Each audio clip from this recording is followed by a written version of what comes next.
Today on Homefront, the digital and television column where we bring you stories of military families and try to bridge the civilian-military divide, we remember service members and veterans who died as a result of their service to our country. And this includes service members and veterans who died from suicide, inextricably linked to their service in the military.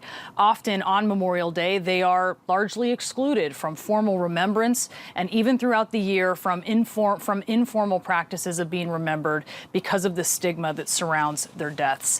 Today, we remember them for the lives that they lived. And here with me now to do that, Kim Ruocco, the widow of Marine Corps Major John Ruocco. She's also the Vice President of Suicide Prevention and Postvention for TAPS, the Tragedy Assistance Program for Survivors, TAPS, as I mentioned. And Nicole Langhorst is a woman who lost her younger sister, Army Staff Sergeant Michelle Langhorst, in 2015. Nicole also works with TAPS, with sibling suicide survivors there. I want to thank you both for joining me on this very important day.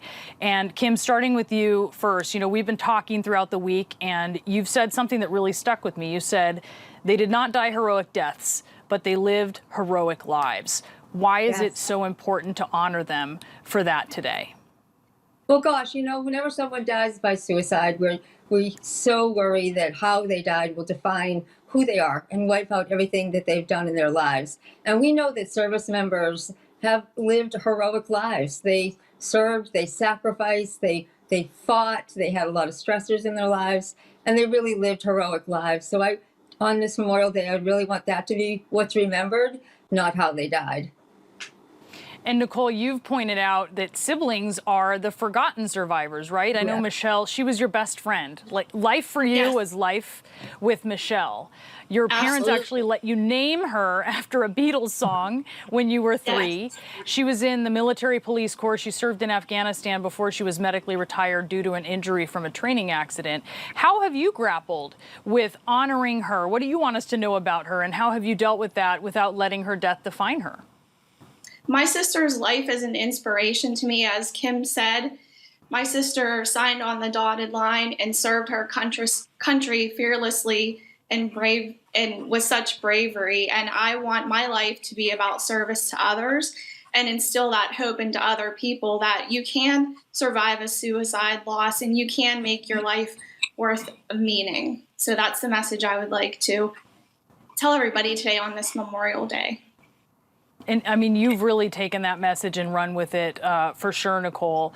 Kim, the Department of Defense and the VA have statistics that show an active duty service member or veteran dies from suicide almost once an hour. I know you'd really like the military to take mental health and for service members as well to take mental health as seriously as they take physical health. What needs to be done? Absolutely. I mean, we need to start talking about mental health as part of overall wellness in our troops, starting the minute they come to recruiting office and even in our military academies, teaching them to expect to have mental health challenges and what to do whenever you see them. The same way that you'd have physical injuries and physical challenges, you're going to have mental health challenges, especially for what we're asking our troops to do. So integrating that, making it available and making it not that you have to ask for help, but it is there every day. You're expected to use it. You're expected to train in your mental health.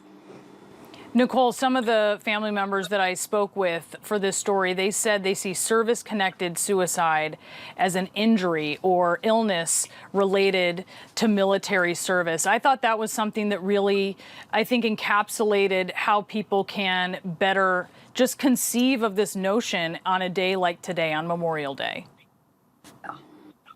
Yes, that's right, Brianna. I think that today we should honor all those that died, including those who died from suicide, which, in my opinion, has a lot to do with the horrors of war that our servicemen and women have seen. And I just want to thank you both. And Kim, actually, I want to give a final word to you as you remember John. How do you remember his life? Well, he had a big, full life. He was larger than life. He was the life of the party. He cared about everyone, and everyone was his friend, you know? Everyone was his friend. And people that I never even met in his life would come up to me after he died and said, he was my best friend. I heard that over and over again. So just a great guy. Your loved ones were wonderful people. They were heroes, Nicole and Kim. Thank you.